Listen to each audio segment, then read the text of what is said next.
Hello, one and all. Welcome to XYZed, the audio zine. Some of you may be familiar with XYZed magazine, a zine which is published about 3 or 4 times per year. The printed page is a wonderful medium for expressing one's views, bringing to the public info on music, movies, other forms of printed page, and life in general. But spoken word is also a form of expression. That is exactly what XYZed, the audio zine, is all about. This is the first volume in what could turn out to be an entire series of programs. They will feature zine and entertainment news, poetry courtesy of XYZed magazine, samples which you, the listener, are free to use in any of your creative recording needs, a live music spot, as well as interviews from fellow zinesters recorded live at Zine 96. So sit back, crank up the volume, and enjoy the program. Now listen as we go on location to Zine 96. This was recorded live October 5th, 1996. This is where I interviewed many zinesters with some surprising results.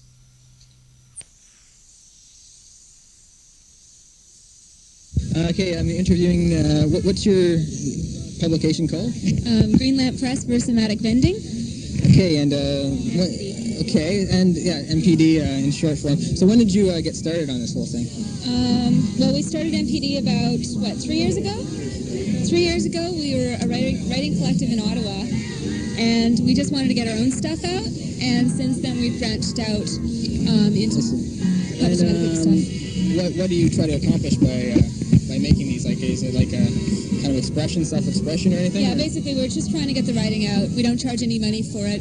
No money. Oh, that's good. Yeah. What other publication? Is that the only publication you do, or is there's other publications? Well, we have five previous issues of MPD, and that's all that the MPD collective does. And there's an interesting story behind this vending machine here, where you have it's a for those of you, of course, you can't see it. It's a bubblegum machine, and they have things where bubblegum should be coming out.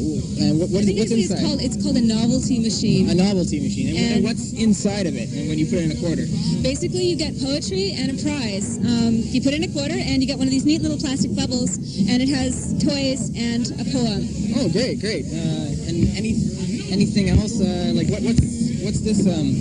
This is a poster I've done as Green Lamp Press called How to Become the Object of Someone's Unrequited Affection. It's a poem of mine. I did the illustrations, and what I wanted for it was that women would put it up on their fridge if they were dealing with an obsessive boyfriend. Oh, there you go. That's pretty good. And what's the address of you guys?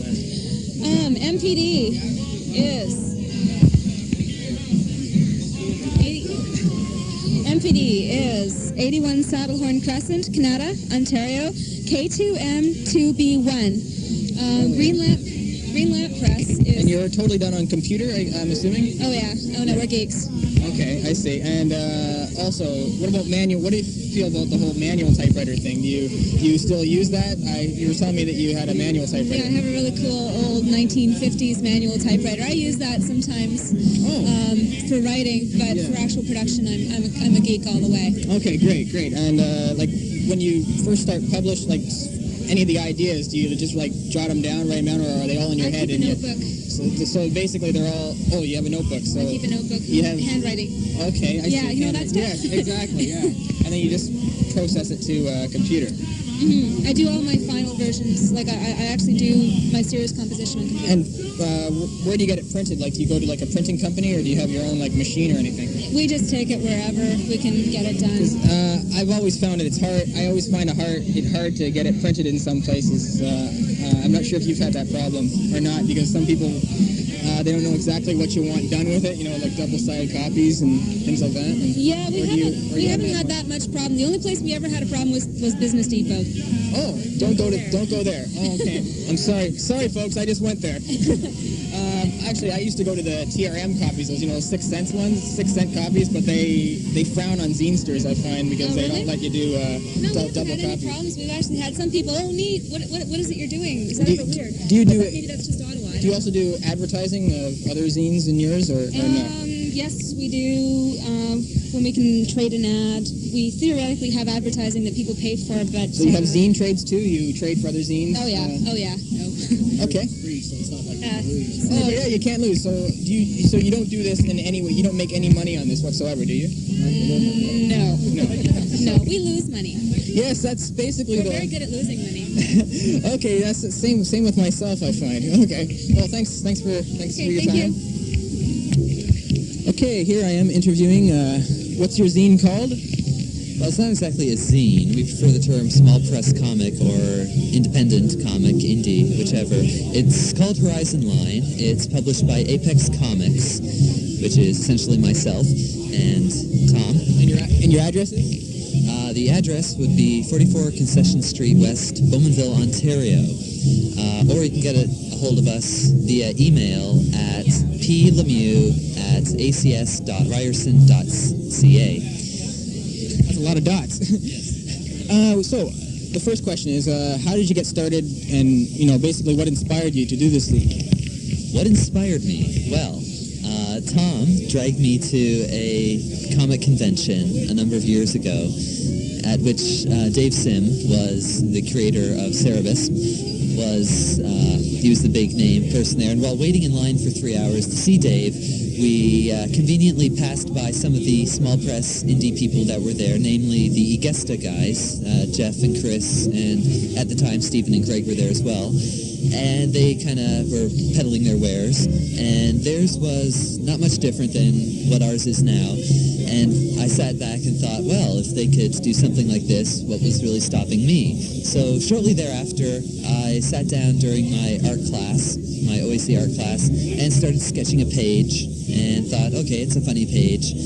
Sketched another page, and sketched another page, and before I know it, I had 8 or 9 pages worth of story, and thought, what the heck, I'll run down to the photocopier and zap off a few, and at the time it was producing them at cost, and it was kind of hell. So, do you make any money on this? It's just now starting to climb towards paying for itself, I think, and that's our first goal. What are you in for? Like, what are you in it for? Like, what are you doing it for? Well, I'm doing it because I enjoy telling the story. Once the story got going, I really got into it and fell in love with the characters and the story and the plot. I don't know. That's kind of a hard question. I'm not in it really for the money because, as I said before, it's not quite paying for itself now, but it's getting there. Yeah, exactly. And any other publications you do besides this Horizon Line? Not really. I do some sort of variations on it in the school newspaper, and I did some single-paneled comics of the sort of the Herman and Far Side kind of style. They were all under the Horizon Line name with the Horizon Line characters, but they weren't really connected with this story. They're just little tangents I went on for the sake of getting them into the papers and things like that. And where do you see this zine going, or not this zine, sorry, you're not a zine. What are you again? Small press comic. Small press comic. Where do you see it in, let's say, 5 years? 5 years. Well, hopefully by then we'll be producing it on a more professional-looking scale, like something you'd buy at a newsstand or whatever. Color, maybe? Color covers would probably be the first thing we'd think of.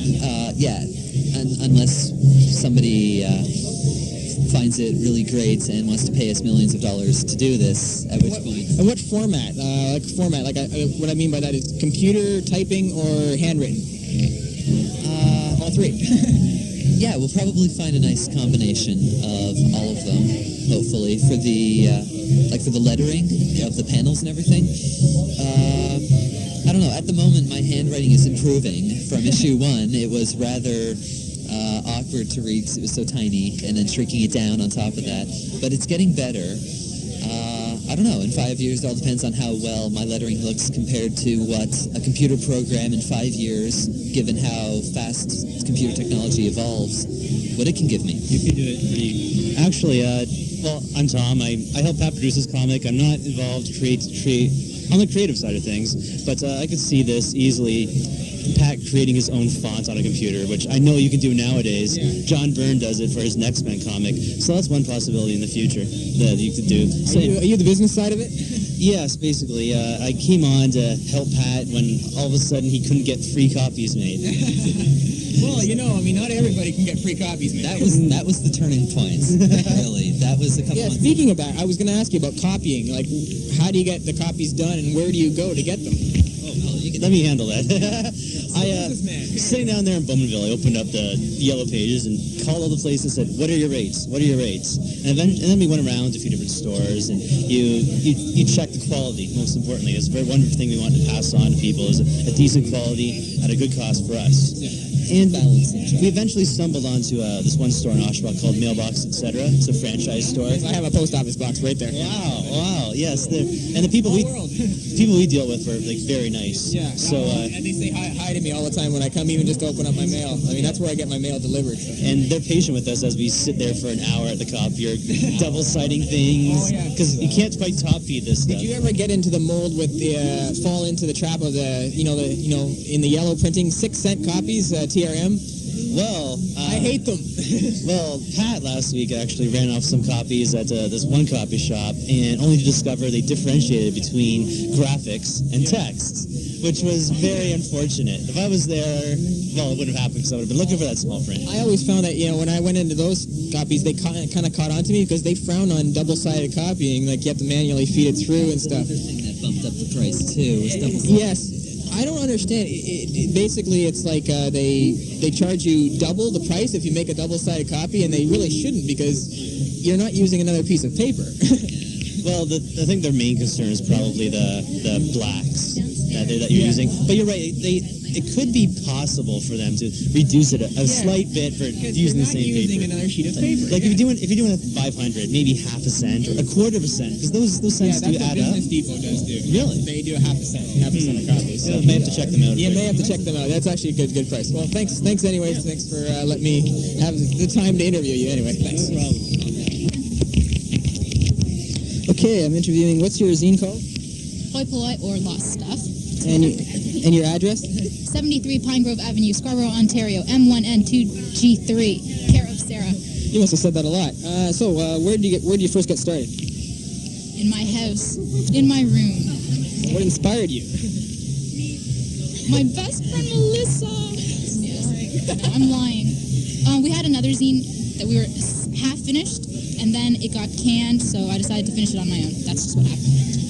Okay, and what's your zines mainly talking about? Hoi Polloi talks about junk in general, just junk, and Lost Stuff is about lost stuff. That's pretty, lost stuff. Everybody's got a bit of that, yes. Lost stuff. Sorry this sucks, by the way. Oh, that's okay. It's all candid interviews. Don't worry about it. And where do you basically see your zine going, let's say, 2-3 years from now? In the trash. Fireplace? Fireplace. My fake Zippo fireplace, yes. Are your zines free, or Yes, absolutely, always will be, and forever, as long as I can afford to do it. how about advertising? You advertise any other zines in it? No, but I would like to. I wouldn't mind. Well, that's definitely something you could do in the future. And what about you? Do you have some publication going here? Yeah, I do a zine called Damsels Spit. And what's that dealing with? Me and my crap is going around. Nothing in particular, just anything that comes by. Sounds very interesting. And what basically inspired you? I'm having a lot to say, just bored at times, nothing to do. So just put it out. Sounds It's like not. a great deal of a lot of us. Nothing to do. Scarborough's pretty gosh darn boring. Oh, of course, it's Scarborough. What do you? I'm from I'm from Hamilton, so anything from the Toronto area. Yes. You understand. Okay, where do you see your zine going? Same place? Oh, I don't know if it'll be burned. Hopefully it'll be Are framed. you going to do any more issues after this? Probably not of this. I don't know. My ideas have run pretty dry, but I'm hoping to start a literary zine, just contributions and just edit it. And how do you print it? Do you go computer, manual typewriter, freehand? Everything's in my really, really illegible, messy handwriting, basically. So do you own a computer yourself? Yeah, I own a computer, and very few things are actually typed, but Yeah, well, it takes a lot of time. what do you feel about handwriting? You feel that's kind of more expresses your views or anything like that, or makes it on a personal level? Partially, but a lot of it has to do with that I type really slow. great. Well, thanks anyway. Thank you very much. My address. Yes. Oh, yes. Sorry. See, look at me. I'm a terrible interviewer. Write to Melissa, Damsel Spit at 711 Kennedy Road, apartment 102, Scarborough, Ontario, M1K2C3. Thank you. Okay, here's somebody at the same table here. Ryan. Ryan Wheeler. And what's your publication? I used to do one called Tongues, and now I've changed it to Prisoners of Gravity. And I can notice that it's color. Is that cost a lot more money than your black and white zine? Yeah, that's the thing. I have to. It's $1.50 because color copy. Yeah, color copy is expensive nowadays. And do you find it like printing like hard to do? Like to find a place that will actually print it for a good price? Color? Yeah. I just go anyway. I go to a copy shop where they do last photocopies. It's about 99 cents everywhere. Yeah. Oh yeah, that's what I did too. How did you basically get started in this whole thing? An older guy when I was younger, he had a zine at my school. He gave it to me. I liked it, so I thought I'd go about making my own. And I've done about four or five issues now. How long have you been doing it again? I think the first one came out was, January 95 maybe. Oh yeah, it's basically the same time I started mine. And where do you see it going in a few years? Not very far. You still gonna be doing it though, or? I'm not as much, but yeah, maybe like annually or something, just a little bit. Okay, and what's the overall theme of your zine? Like trying to get out to the people. What are you trying to express on it? I deal a lot with East Coast music and stuff, with lots of reviews. A little bit of poetry and short stories too, just to fill spaces. And your address? 4 Brownsville Court, Schaumburg, Ontario. LOG1TO. Thank you. Do you want us to interview you? I'm part of this one. Okay, Sarah and Melissa from Damsel Spit and Hoipola, respectively. Oh, reverse that. I think I screwed that up. Okay. Either way. All right, and what's your name, sir? Well, I go by XYZed, and I publish XYZ. And what's XYZ about? Well, it's entertainment from a different point of view and an underground point of view. Why the pseudonym? Why the pseudonym? Why the I'm sorry, my French isn't too good, so. why the anonymous name? Well, because I think X, Y, and Z are the 3 coolest letters in the alphabet. What about Q? Q's been done too much. Q's the winged serpent, so I don't really like him too much. Fair enough. And the ZED is showing it's a Canadian form of zine, because that's how Z is pronounced in Canada. So. Why don't you use your real name? Are you ashamed? No, because if people are offended at what I say in my zine sometimes, you know. So you're scared. Yes, take a look at one. Okay, anything else? Where do you see your zine going in the future? Well, I'd see it, maybe hitting the big, getting bigger than the Hamilton Spectator, And, no, actually, I see it. I'm still going to be doing it in a few years. Basically the same thing. My zine kind of evolves from, if you've ever seen the first issue and you've seen the 5th issue, it's like a total contrast. I basically see it's about the same as it is now, just different topics each issue. And what was your inspiration? Oh, well, I've always been interested in writing, and you too. I've always been interested in writing. I used to write short stories and stuff ever since I was a little kid. I've always loved entertainment. And Short stories about what? well, everything. Action, science fiction, drama, comedy, cheesy B movies. Like what? Like what? Made-for-TV Hamilton movies, which inspired me to do. I actually have my own publishing company, where my own movie company, which I star, direct, and write my own movies. Star Theater Video. So, and basically our address for XYZ, Star Theater Video, Exit, and /Distro is care of XYZed Stewart, 2-558 Upper Gage Avenue, Suite number 205, Hamilton, Ontario, Canada, L8V4J6. And your address for XYZ? The same one. Zed, excuse me, Canadiana. Are you an illegal alien from the U.S.? Oh, I'm discovered, gotta go. Okay, bye. Okay, thank you for your time, XYZed. And thank you for the time of interviewing me on my tape recorder. Bye.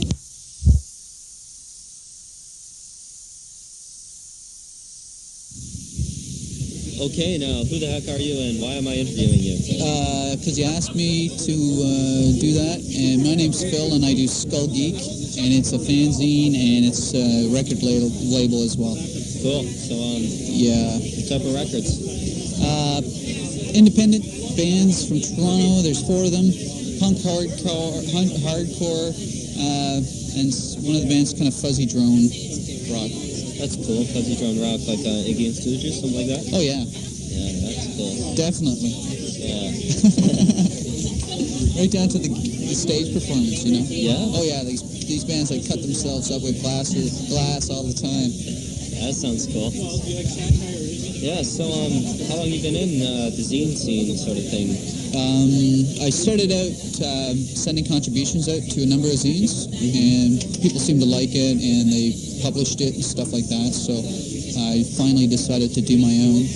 Yeah? And the first issue I released was in December 94, and I've got 5 out since then, which probably doesn't seem like a lot. Actually, number-wise. That's pretty cool. Effort-wise, for me, it's been about right. Yeah. You know, I'm not on any deadline. It's a matter of when I feel like doing stuff. December 94, that's pretty good. 5 zines? Hey, you must have a lot to say. I guess so. Apparently. Yeah. Apparently it's not enough, though, sometimes. You know, people say, oh, that's it. Yeah, I know. Like Everyone's, me, I've only got 7 pages. Everyone's, a lot of mainstream people are, still think it's like, oh, you should be having these things coming out like monthly or something, you know? It's like against the whole idea of what I'm doing it for. I don't think they know how much work it takes. Yeah, okay, so if you got anything else you'd like to say? Just closing comments, anything at all? Just blow your mind? It's a sad world out there. And we're all going to die sometime, so man, live your life, live it up. Okay, on that depressing note, we'll leave. Okay, I'm Chief. Okay, I'm interviewing, what's your name? Chris Berry. And what's your zine? Do Static Toe, a comic called Arcturus and Friends, The Adventures of, and another one called Waze Goose. Okay, and what do you basically set out to accomplish when you're printing these zines? Like, what do you want to get out to the people? Have fun, basically, and just helping small independent bands, music, publishers. How long have you been doing this zine? Or even getting into, like, the whole zine scene, how long have you been in it? Probably less, or maybe a year. So I'm I'm a newbie, so. Okay, and where do you see your zine going in, let's say, 3 or 4 years from now? Will it be still around? Well, I do a couple, and The Adventures of Arcturus and Friends, that was just a one-off deal. I was boarding computers class, drew it up, and printed it at the school print shop, stapled it in the whole deal.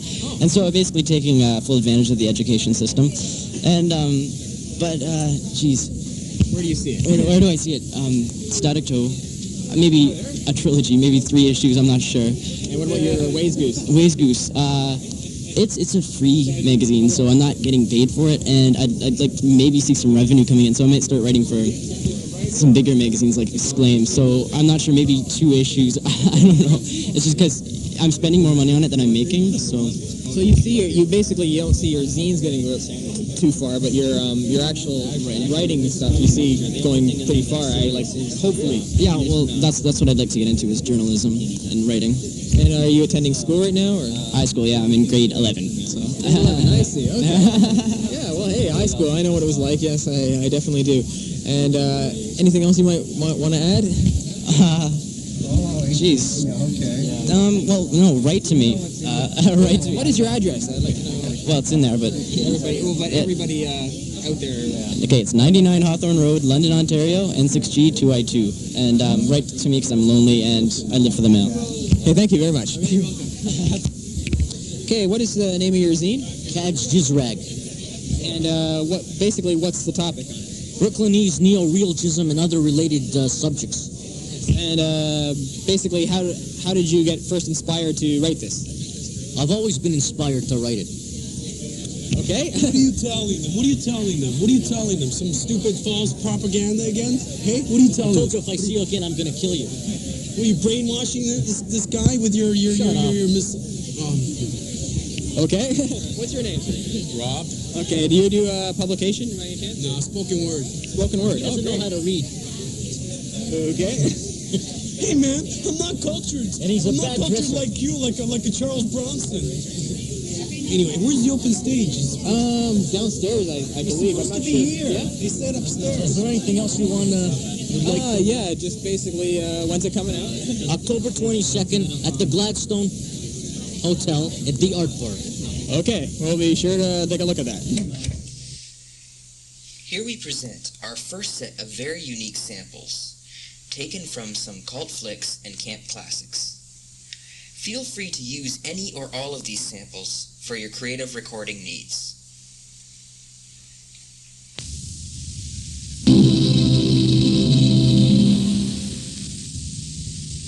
The copyright proprietors, Ocean Shores Video, have licensed this video cassette for private home use only and prohibit any other use, including, but not limited to rental, duplication, or performance in public in whole or in part. Violators will be prosecuted under the appropriate copyright law in their country. You hit me, damn you! Damn you! I'll kill you one day.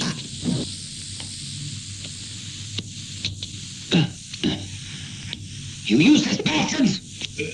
Master, it's been so quiet here. We're all out of practice.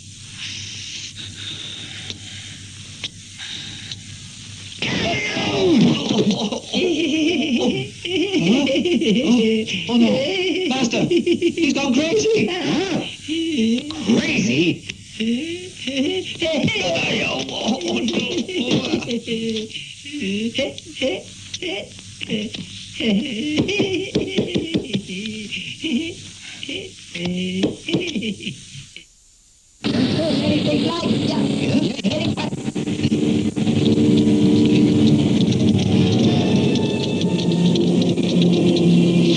You get out of here. You insult the spirits. Insult the spirits. Well, today, we're gonna piss on your damn spirits. Not one of you will leave here alive.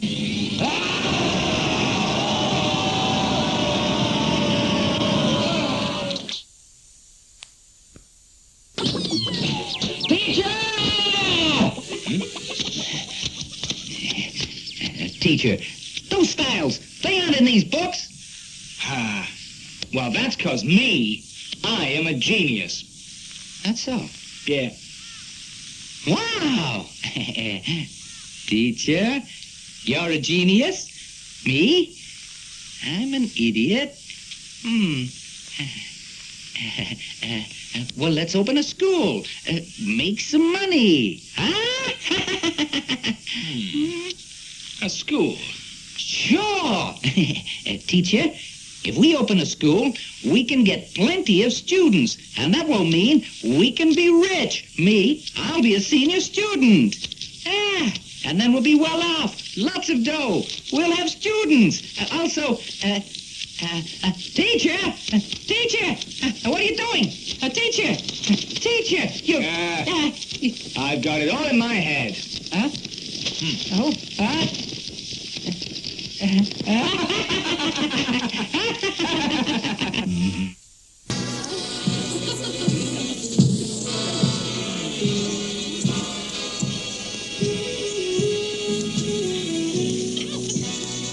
Can you dance?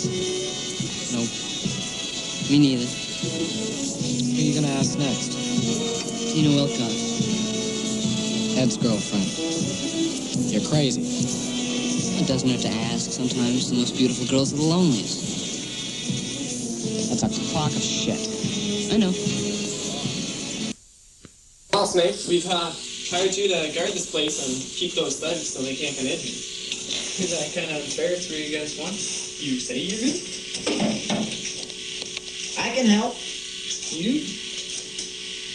I don't know about you guys, but I can hold my own. See if you can hold your own against me.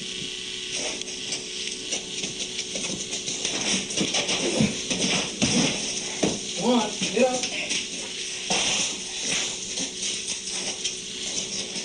I think I'm in about time for a soda. Ding! Thank you. That's enough.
Incredible!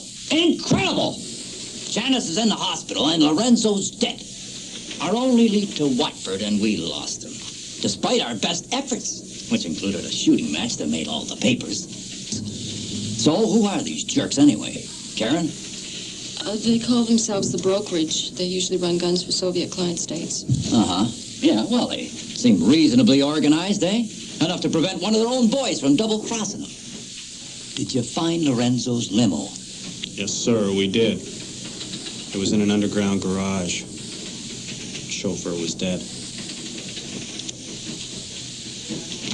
I think you're aware that our esteemed Solicitor General would like to close us down and set up a civilian security agency. He intimates that we're incompetent. Good heavens, I can't see why. Sir, Shut up and take it, Tanucci. We're fighting for our lives this time, boys and girls. We can't just play at being Royal Canadian Mounties. We had a very big fish on the line today, and he's gone. But that's not the point. The point is the whole stinking world's going to be breathing down our necks this week. And since our honored friend Mr. Trudeau was actually successful in getting the Yanks and the Reds to talk with each other, we have ended up with the joy of hosting the occasion. And whose job is it to provide security? Ours, people! And we've been doing a fairly rotten job so far. Go over every ounce of information we've got on the case right now. And I want individual reports on today's fiasco on my desk at 8 tomorrow morning. Thank you. Good day. This holiday is yours. But we all share with you the hope that this day brings us closer to freedom and to harmony and to peace.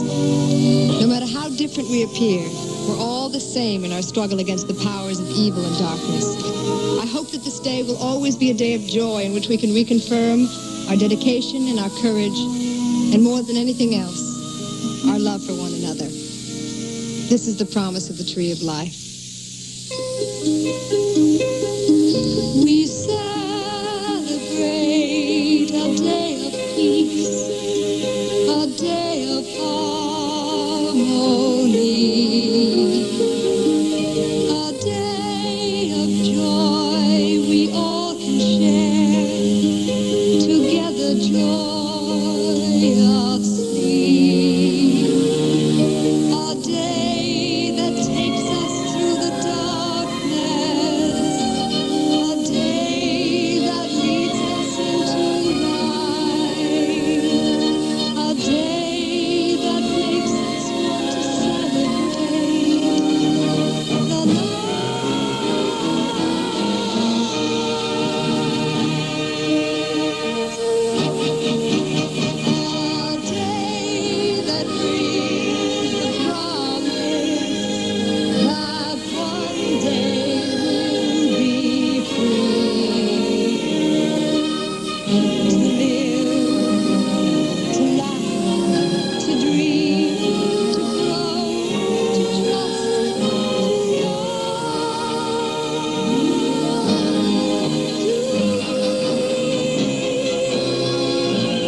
At Kenner have asked my associate and me to present the Star Wars collection.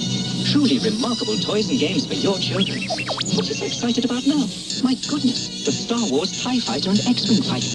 Now your children can relive our great space battles or collect our wonderful Star Wars companions with Kenner's Star Wars action figures. R2, it's a little you. Kenner's new radio-controlled R2-D2 anyone can command. The Star Wars land speeder that moves like it's floating. And here's Kenner's Death Star space station, 4 floors of action. A trash compactor, too. Listen, R2. That's the Star Wars electronic laser battle, a game of speed, reflex, and reaction. These and other toys and games in Kenner's Star Wars collection are sold separately. Batteries are not included. May the Force be with you, and your children.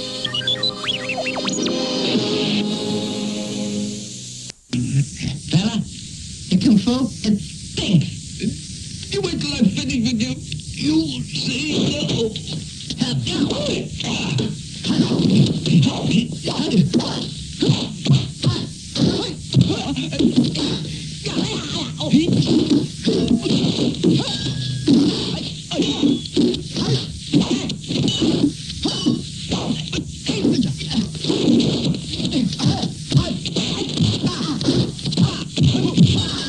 Hold it. What more? That's mine. So's that. So's that. Watch the jukebox.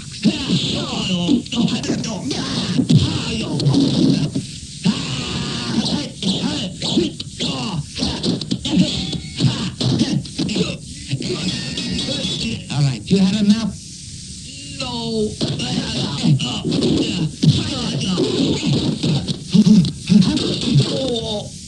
Hey, are you tired? No. Why are you sitting down then? Get up.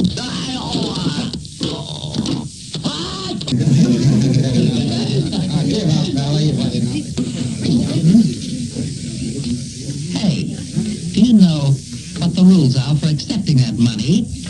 Oh, I don't. Are you a bachelor? Huh? I'm not married. I don't mean that. Well, what then? Hey, you ever been with a girl in a bed? Mm-hmm. Messed around?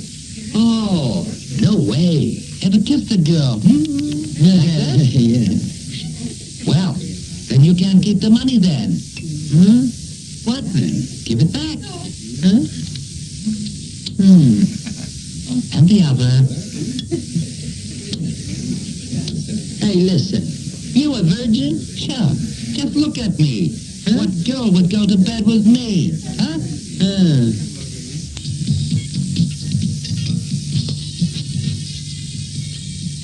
Listen, let's go out. Where to? To the disco. Huh? Dancing? Hey, a student shouldn't do that. I got a few friends. They just arrived in town. Let's go with them. Men or girls? It's two girls. Oh. What do you want? Well, I thought we'd come and try your technique. Oh, that explains why you got your oldest clothes on. Hmm? Damn you, I'm Tansier. Listen, we supposed to have heard of him? Huh? You wish you hadn't? I promise you. Nice, eh? Not very pleasant. Listen, I'll take care of him. Watch my pole.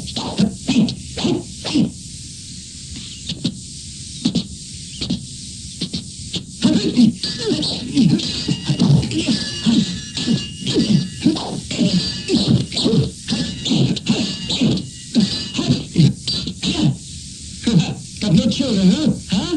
How do you know? Huh? Because your pole's too weak.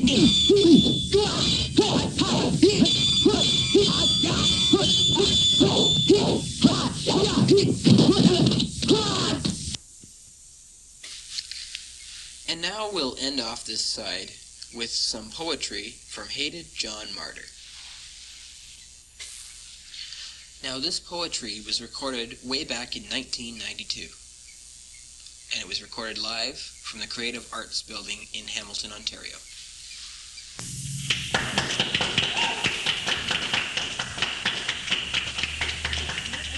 Worse than any Clive Barker movie, trust me.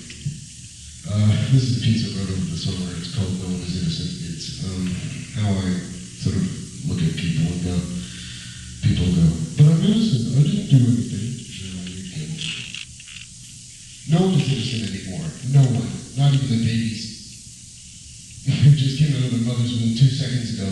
Not even the birds free to fly in the air. Not even the animals behind bars and cages in zoos or laboratories. Not even the corpses who've spent thousands of years rotting silently in their graves. Screw it. No one is innocent. Everyone is raped of their virginity by the act of birth and conception.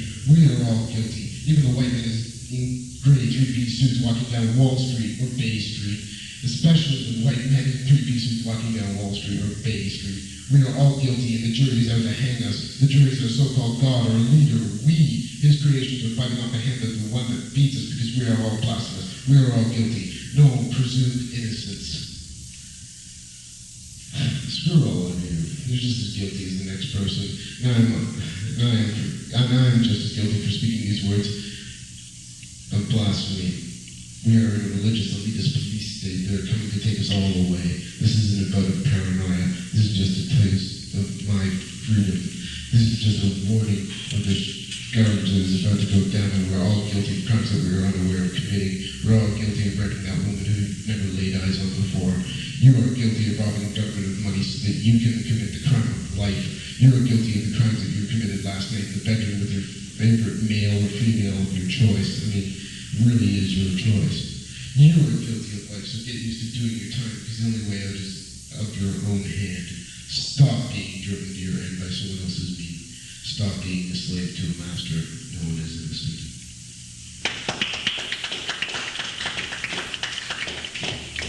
Boy, my mouth is dry. This piece is sort of about Renaissance and rebirth and awakening. It's called Open Your Eyes. Can't you see the real me? Here I am, stark, staring, naked, yet you refuse to look at me. Your preconceived notion of what I am is just a load of crap. You said I was a self-destructive man. You were dead wrong. You said I was a dirty punk. I take showers. I can read. I know where I live. Where are you? A dirty punk rotting in the gutter? You had me pegged. There's nothing that can get by you. Gee golly whiz, if you just opened your eyes, you could see me. I've been called everything in the book, yet you tell me my hat's on backwards? Stupid, I've been called Martian with blue booties. And you're dumb, stupid enough to tell me that my hat's on backwards?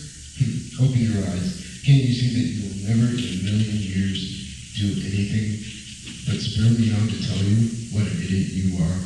Open your eyes.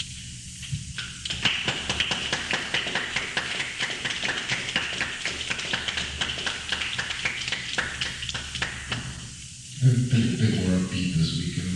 I don't know. Maybe just no one kicked me during the weekend. This is called Hope. Kind of funny if you...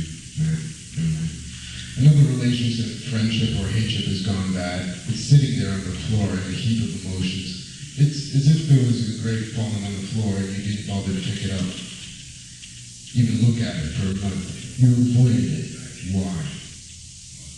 Because you fear it. You hate it. It's a bitter, rancid reminder that in your world there is a coup going on.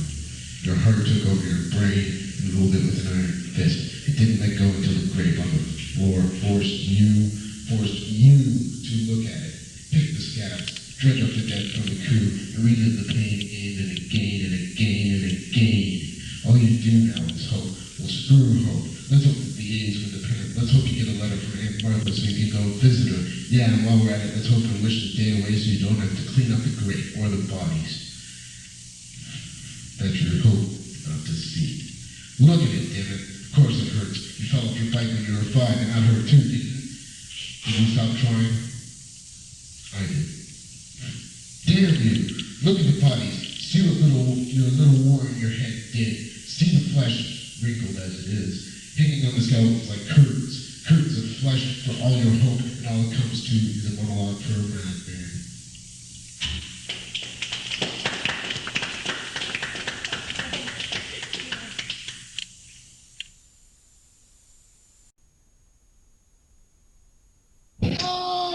Ladies and gentlemen, the anxiety state.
people. You are all under arrest for being people. You are all under arrest for being people.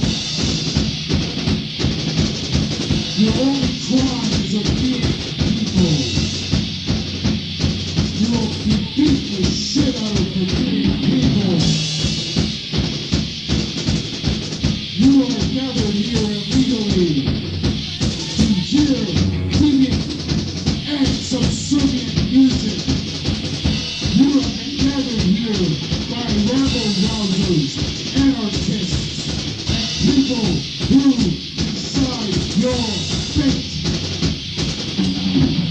You shall cease and desist or have your brains beat out of you by us. You, sir and ma'am, will be treated like a king.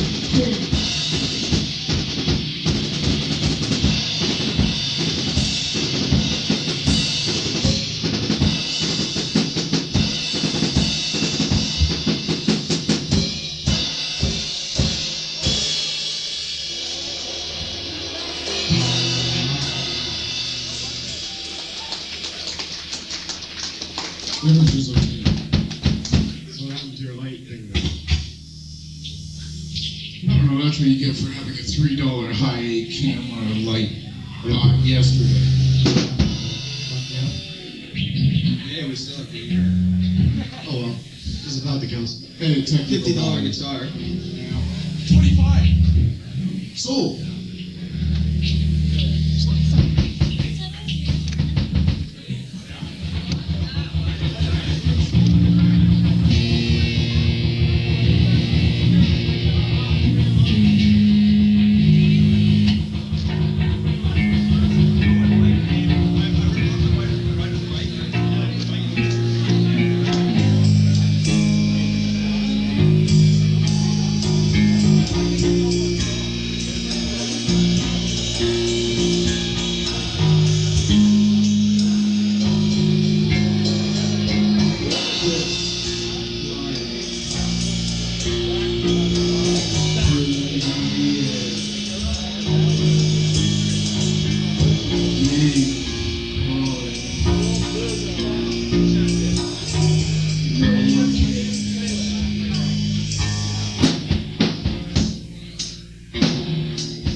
Thank you. Have a good evening.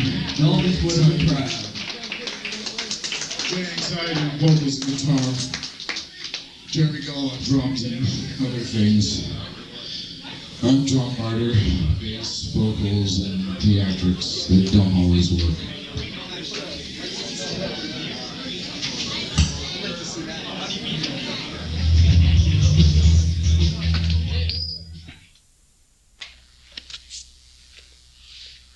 What you've just listened to is the band Anxiety, recorded live from the Corktown Tavern, May 1st, 1993. Anxiety were a band which had its beginnings in late 1992. The group consisted of John Martyr on bass, vocals, and sound effects, Jay Anxiety, myself, on lead vocals and guitar, and Jeremy Gull on percussion. Although Anxiety played only 2 live shows and released only 3 albums in their existence, that was consisting of 2 demos and 1 compilation of studio outtakes, Anxiety pushed the limits of punk rock. Each member had their own vision as to what direction the band should go, though. Myself, Jay Anxiety, wanted to record as many studio albums as possible, each release being unique from the next. However, my stage fright prevented me from taking the band on any major tours. John was the showman. He wanted the band to go live on tour, regardless of whether or not we had any studio releases. Jeremy, although a very talented drummer, did not fit into the Anxiety style. He was a drummer who patterned his style after classic bands like Rush and Yes. Unfortunately, he left the band in late 1993. Anxiety tried a couple of temporary drummers to replace Jeremy, but soon found themselves in a lull that lasted over a year. However, this was a blessing in disguise. This period of inactivity caused the 2 frontmen to branch out into other styles of music. Martyr became interested in electronic musical instruments. These were adapted into his music style writing. Myself, I soon started to develop interest in other forms of music. My once all-punk rock collection soon had to make room for some 70s power pop, folk, and even disco. The year was 1995. Anxiety finally returned, this time with a demo recorded in a 24-track studio. It featured a total departure from their 3-chord punk days, as you will hear in the next sample track. Sadly, the band did not last to see their full potential accomplished. Later that year, John would move to Texas, and I would focus on my acting and directing. Anxiety would unofficially be no more. But this sample track shows that Anxiety did accomplish something, and memories that I'll never forget.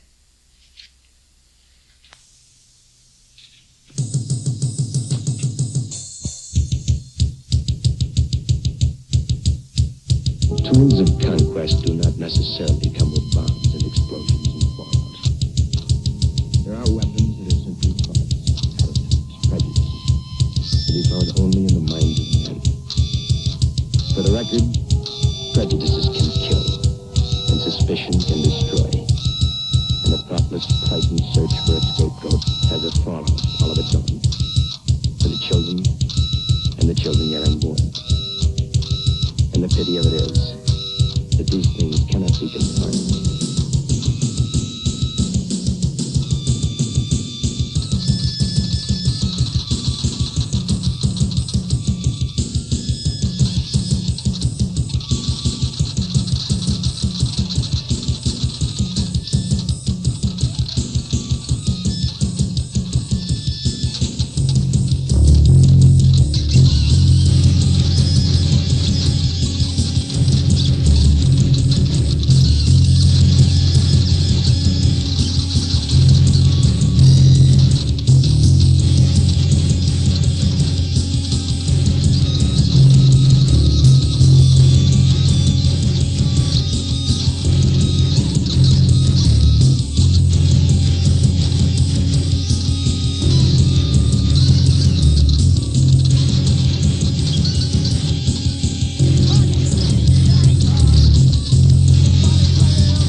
Coming soon to home video. Utopia, the return of the trespassers. This is Holik's domain. In an undeterminate time, on a pan-dimensional Earth, one man reigns supreme. Lord Holik. And only a small band of dedicated warriors dare defy his totalitarian regime. Two men in particular. One, a valiant warrior of legendary proportions, John Tasker. Once a minion of Lord Holik, a yearning to lead the populace of the suppressed planet of freedom overcame his misplaced loyalties. His attempt failed. And now he lives as a recluse, debilitated in the physical sense. He lives for when his vision will be fulfilled. The other man created by the late Dr. Roberts, who was responsible for the blueprint of Project Utopia. The other man was an exact clone of Tasker, but under the mental control of Lord Holik. Due to his untrained intellect, Rexat was later lured by followers of the late Doctor's work and shown the truth about the rule of Lord Holik. Rexat now wanders in search of answers to his past and to his uncertain future. This is the final part of a movie series which began in 1991 with an independent movie shot directly on video called The Trespassers. If you love the independent zine scene, then you'll also love the independent video movie world. Movies shot with only a small budget and with a camcorder. It features a cast of unknown but talented actors doing it for the pure joy of the art. Utopia is just one example of the little-known art known as independent video movies. More titles, such as The Trespassers, The Short Story, and Poison Evil, are also available from STV. Write to the XYZed address for details. Now, what would this audio zine be without some zine reviews? Well, rather than do any new zine reviews, which, would go out of date pretty quickly, I decided to go back into the issues of XYZed, go through the years, and pick out some of my favorite zine reviews over the years. Here's just a few. Now, the first review I have comes from my very first issue of XYZed from March of 1995, and that was a review of Diet Society issue number 2. I'm proud to say that Diet Society has now gone into its 5th issue in just a couple of years, and he's moved twice since then, so at the end of the review I'll give you his new address. But here's the review. Diet Society issue 2. A local zine like no other. Instead of being just a local fanzine, DS is a variety paper, much of which has inspired XYZ. Each issue has a theme, number 2 being media. Articles include media ideas and how to make them better, Japanimation, music reviews, a report on Kung Fu films, article by XYZ editor J Anxiety, plus a comparison of various barbecue chips, which are the best, and lots more. Hated John, the editor, sure has a good thing going here. Although the title of the zine could have been a little larger in print, which might be hard to see for some of our readers who don't have 20/20 vision. Still, it's well worth the $1 price. Issue 2 is actually the 3rd issue of DS, the issue before this being issue number 1.5. For the address, see back page ad.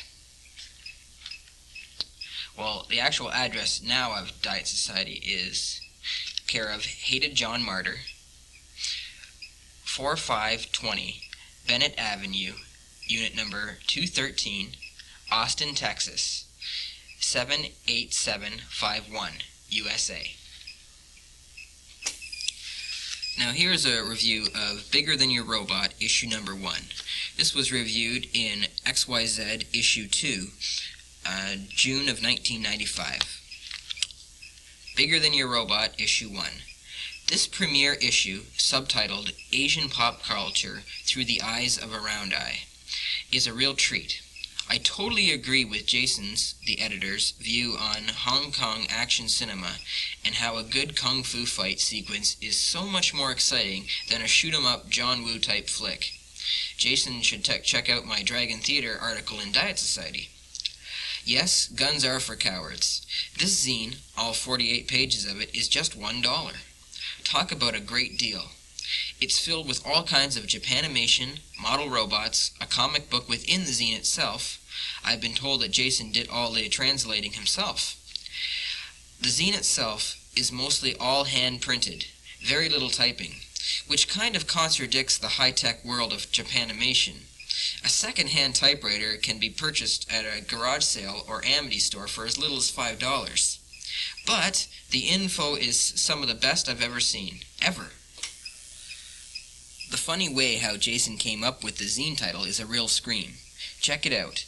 The address for BTYR is, care of Jason, 16 Belheim Drive, Brampton, Ontario, Canada, L6Z 1H9.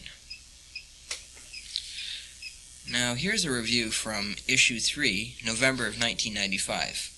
9, issue 13. The popular Hamilton zine is always a great read. This issue is no exception. No surprises, of course, but why fix what ain't broken? The latest reviews of zines, bands, and reading material highlight each issue of 9. This issue has an anthology on the punk band Problem Children, a must-read. Should 9 readers worry about their popular zine appears to be slowing down in our production? Don't ask me. Write to 9 quick. For address, see back page ad.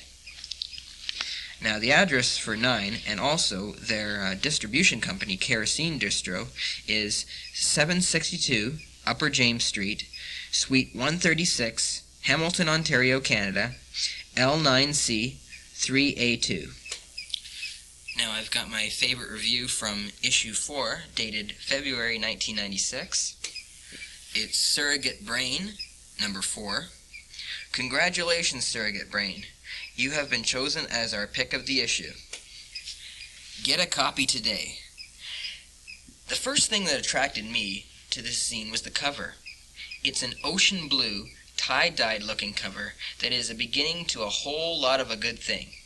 Lots of short stories, a big zine review, the latest in new CDs, an article about Canadians in Bosnia, plus a lot of input from the editor, Nicole. Send in any ads to her zine and she'll print them. Other writers are also featured in this zine, contributing to a zine that looks as if it is here to stay. What I really liked was all the writers' lists of their favorite albums to play on a romantic night. I'll have to try some of them out on my wife. The address to SB is 52 Paisley Avenue North, Hamilton, Ontario, L8S 4G8. And of course, that's in Canada. Now here's a really unique review from issue 5, 1996. And that's July of that year. Here's my zine pick of the issue. King of the Hill, number 2.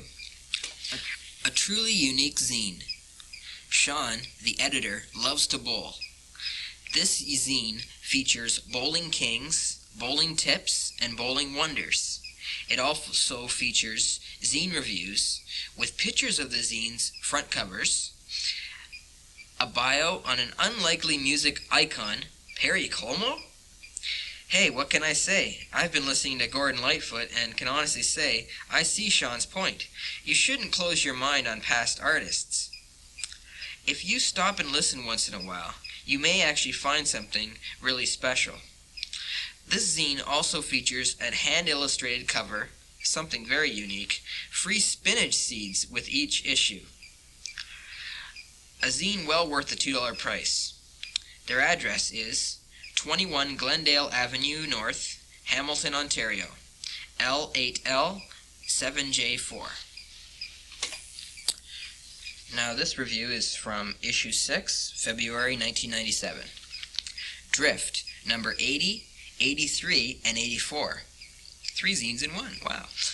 C.F. Kennedy, the editor, puts these issues out so fast I can't keep up with my reviews. Drift is packed full of poetry, short stories, art samples, ads, and even a 2-page review on my 1991 movie, The Trespassers. That's issue number 84. Drift continues to keep the reader enlightened. C.F. Kennedy has been around the small press community longer than the rest of us, and proves each issue that Drift deserves the icon status it has received. Also, Kennedy has recently started his own docu-movie company, One Shot Productions, which features uncut, unedited, short, unprofessional movies dealing on art, publications, and life. Write for a copy and send postage. And, of course, the address for One Shot Productions and Drift Magazine is care of C.F. Kennedy, Box 40, 90 Shutter Street, Toronto, Ontario, Canada, M5B 2K6. Now here's one of my favorite zines I've ever read. It's from issue 7, July 1997. Gravediggers Union, Volume 3, Number 1. A late entry which I thought I must include in my review. GU is a zine dedicated to horror suspense movie world. This issue reviews the best of 1990 to 1997, as well as the titles to avoid. If you're at all a fan of scary movies, or even a sci-fi fan, which there is a bit of sci-fi content, please purchase this zine. It is a well-produced piece of work which features an in-depth overview on the genre. Unlike some horror zines, GU is also for the novice fan. It doesn't try to gore us to death with nasty blood and gut pictures. Rather, it takes a modest approach to explaining the world of scary movies. For a copy, send $3 to 314 Nottingham Street, Springfield, Massachusetts, 01104, USA. Now, what would my zine reviews be without some not-so-good zine reviews? Well, here we go. Now, here's a review back in June of 1995. Toast, Issue 1. Interesting, but immature. Toast is somewhat a public diary. Whether or not it was meant to be that way, it sure looks like it. The editor tells you all his teenage problems. Girls, school idiots, hated bands, etc. He talks about what he wants in a perfect girl, going so far as to include a picture of her. I know I prefer typing or word processing to handwriting, but the editor's printing is near perfect, and the zine itself has a pretty good layout. I'm not too sure about the reviews, though. He'll say, if you don't like this movie, you suck. Fine. But what he doesn't explain is why. I can see a lot of personal problems being expressed in this zine, but not enough of the goods to call Toast the voice of the local scene. It was fun reading, though. The address to Toast is care of Cam Lindsay, Box 176, Binbrook Road, Binbrook, Ontario, LOR 1CO. Now here's one from Issue 4, February 1996. Caramel, Volume 1, Issue 3. A Toronto zine with way too much going on at once. It could make the Guinness Book of World Records for the most cutouts of any zine. The info is good, if not hard to follow. Info on Melrose Place, Lollapalooza, My So-Called Life, Phantom of the Opera, and a bunch of phony interviews. Now, they will run ads, sometimes without the company knowing of it. Straight from the phone book. One thing, though, this zine is never a bore, even if the handwritten format and layout could use a bit of work. The address for Caramel is care of Melissa, 8 Thorburn Avenue, Toronto, Ontario, M6K 1C5. Now here's a real doozy from issue number 5, 1996, and that was July. Asthma, Volume 2, Number 1.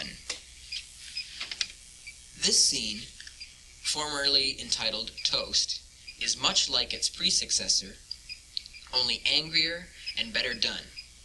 Asthma shows some strong effort, but what can I say to a zine guy who doesn't really like reading zines? He admits he finds many of them to be a total waste of paper. It's good that he's honest, but why does a guy who hates other zines writing one himself? To let go of anger? If so, Cam, the editor, does a lot of it. Yes, girls, he's still without a mate. In fact, he stresses it time and time again. Makes me remember when I was 18. Other than that, the zine is full of music and movie reviews, year-end polls, illustrations, points on what makes him happy and unhappy, and an article of what goes on inside his head. What a scary thought that is. Honestly, though, his reviews have turned out to be some of the best I've seen, even though his views on other things annoy me at times. Hey, it must be worth reading for me to devote this much space to it. And of course his address is, again, care of Cam, Box 176, Bimbrook Road, Bimbrook, Ontario, LOR1CO. Now here's one from issue 7, July 1997. The Zero G Lavatory, number 6. When you first gaze at this 70-page zine, you see a very professional piece of work. It's well laid out and filled with short stories, or should I say novelettes? I find it hard, though, to find much enjoyment in his self-caring approach to views and topics. It's a sci-fi zine for those whom hate Star Trek, Star Wars, and other sci-fi hits. The book reviews were great. The zine reviews were, well, the review he did of my XYZed complained that I didn't feature any locks in my zine. Now, call me stupid or something, but what is a lock? I'd like to know. ZGL will appeal to some people. I guess I just wasn't one of them.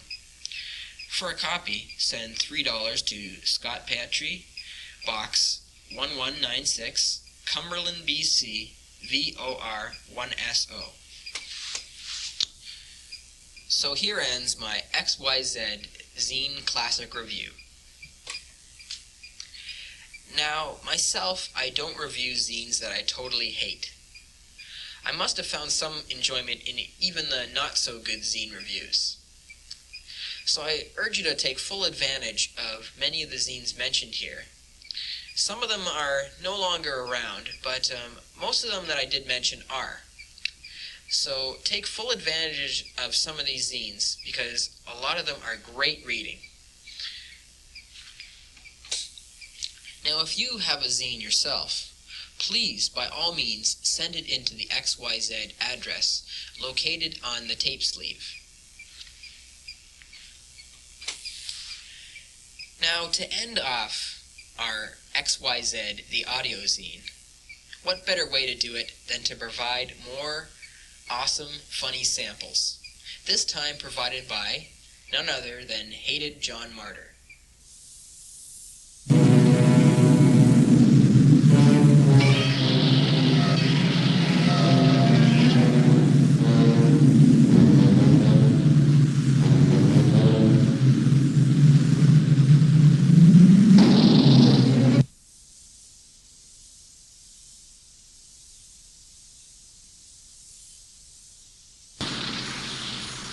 So at first I tried to go through legal channels, but the cops, think they were any help?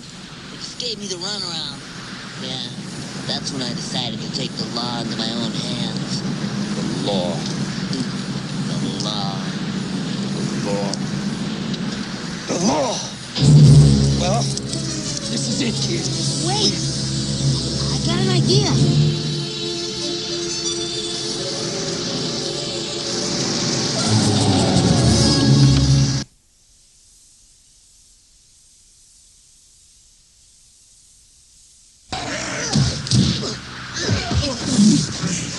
I kick ass for the Lord.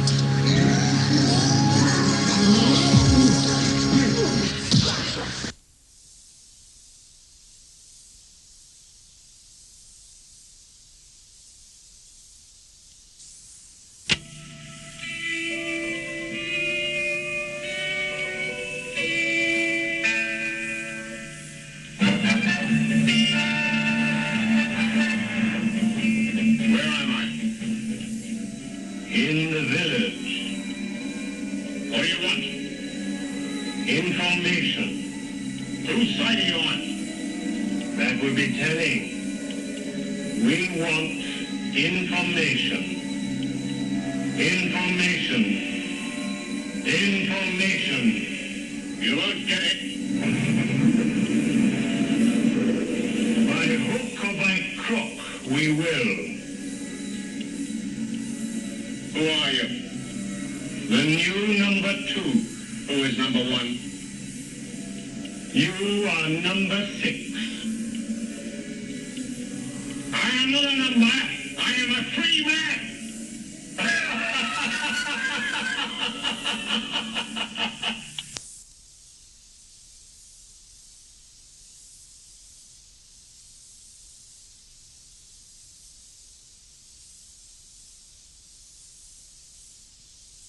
My personal view on punk rock is that it's nauseating, disgusting, degrading, ghastly, sleazy, prurient, voyeuristic, and generally nauseating. I think that just about covers it as far as I'm concerned.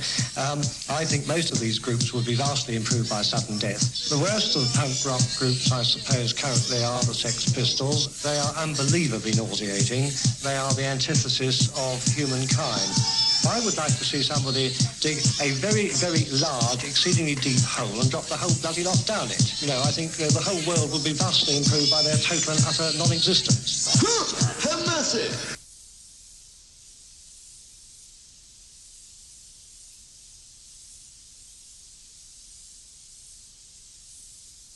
The tools of conquest do not necessarily come with bombs and explosions and fallout. There are weapons that are simply thoughts, attitudes, prejudices, to be found only in the minds of men. For the record, prejudices can kill, and suspicion can destroy. And a thoughtless, frightened search for a scapegoat has a fallout all of its own, for the children and the children yet unborn. And the pity of it is that these things cannot be confined.